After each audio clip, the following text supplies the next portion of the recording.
यह कथा व स्तोत्र गरुड़ पुराण में वर्णित है। ब्रह्मदेव की आज्ञा पर रुचि प्रजापति जी पितरों की स्तुति करने लगते हैं। रुचि जी की स्तुति करने पर पितर 10 दिशाओं में से प्रकाशित पुंज में से बाहर निकलकर प्रसन्न हुए। रुचि जी ने जो चंदन पुष्प अर्पण किए थे उसी को धारण कर पितर प्रकट हुए। तब रुचि जी ने फिर से पितरों को दोनों हाथ जोड़कर नमस्कार किया। तब उन्होंने पितरों को कहा कि ब्रह्मा जी ने मुझे सृष्टि के विस्तार करने को कहा है, इसलिए आप मुझे उत्तम श्रेष्ठ पत्नी प्राप्त हो ऐसा आशीर्वाद दें, जिससे दिव्य संतान की उत्पत्ति हो सके।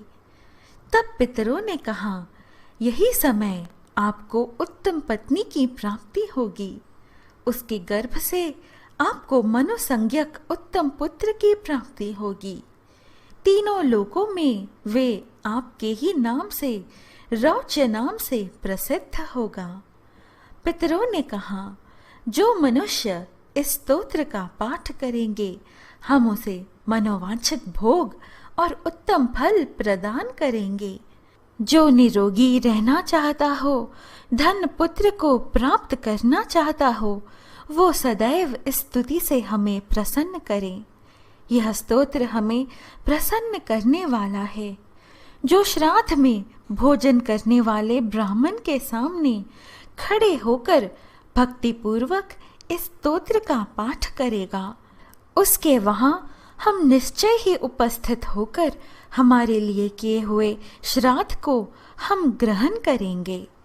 जहाँ पर श्राद्ध में इस स्तोत्र का पाठ किया जाता है, वहाँ हम लोगों को 12 वर्षों तक बने रहने वाली तृप्ति करने में समर्थ होता है।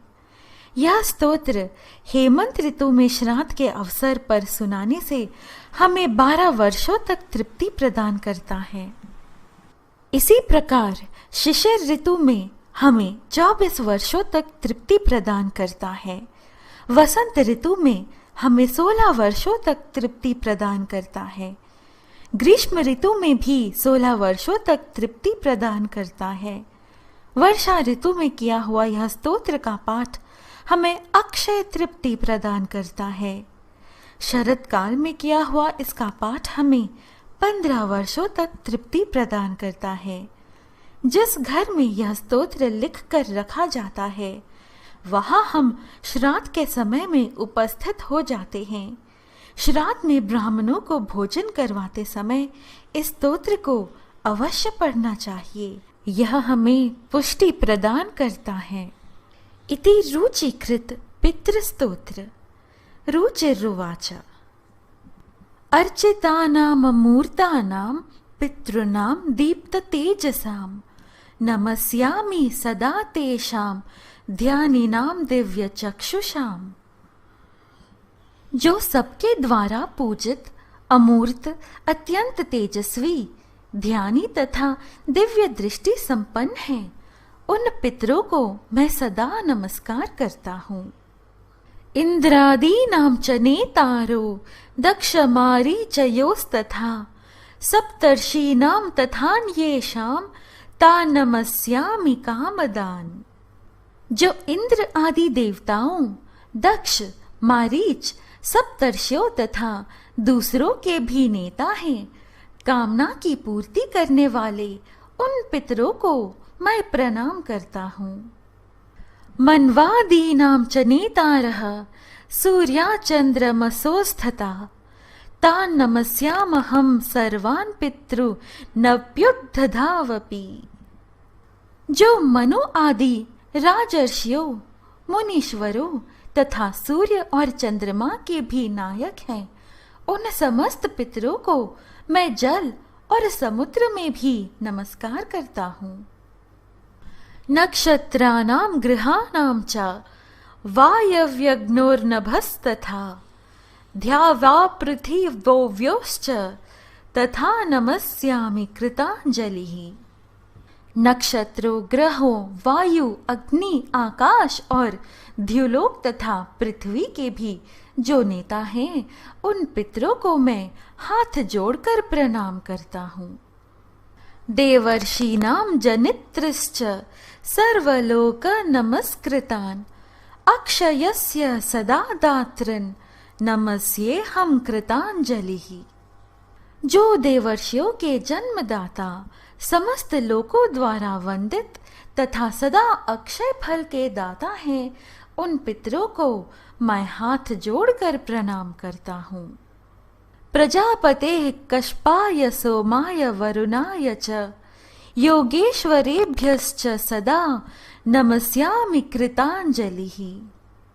प्रजापति, कश्यप, सोम, वरुण तथा योगेश्वरों के रूप में स्थित पितरों को सदा हाथ जोड़कर प्रणाम करता हूँ। नमो गणेभ्यः सप्तभ्यस्तथा लोकेषु सप्तसु स्वयंभुवे नमस्यामि ब्रह्मणे योगचक्षुषे। सातों लोकों में स्थित 7 पितृगणों को नमस्कार है। मैं योग दृष्टि संपन्न स्वयंभू ब्रह्मा जी को प्रणाम करता हूँ। सोमाधारान् पितृगणान् योगमूर्तिधरांस्तथा नमस्यामि तथा सोमं पितरं जगतामहम्। चंद्रमा के आधार पर प्रतिष्ठित तथा योग मूर्तिधारी पितृगणों को मैं प्रणाम करता हूँ। साथ ही संपूर्ण जगत के पिता सोम को नमस्कार करता हूँ। अग्निरूपांस्तथैवान्यान् नमस्यामि पितृनहम् अग्निशोमं मयं विश्वं यत एतदशेषतः। अग्निस्वरूप अन्य पितरों को मैं प्रणाम करता हूँ, क्योंकि यह संपूर्ण जगत अग्नि और सोममय है। ये तु तेजसी ये चैते सोम सूर्याग्निमूर्तयः जगत् स्वरूपिणश्चैव तथा ब्रह्म स्वरूपिणः। जो पितर तेज में स्थित हैं, जो ये चंद्रमा, सूर्य और अग्नि के रूप में दृष्टिगोचर होते हैं तथा जो जगत स्वरूप एवं ब्रह्म स्वरूप हैं, उन संपूर्ण योगी पितरों को मैं एकाग्रचित होकर प्रणाम करता हूँ। तेभ्योऽखिलेभ्यो योगिभ्यः पितृभ्यो यता मनसः नमो नमो नमस्तेस्तु प्रसीदन्तु स्वधा भुजा। उन्हें बारंबार नमस्कार है, वे सदा भोजी पितर मुझ पर प्रसन्न हो। इति श्री रुचिकृत पितृस्तोत्र संपूर्णम।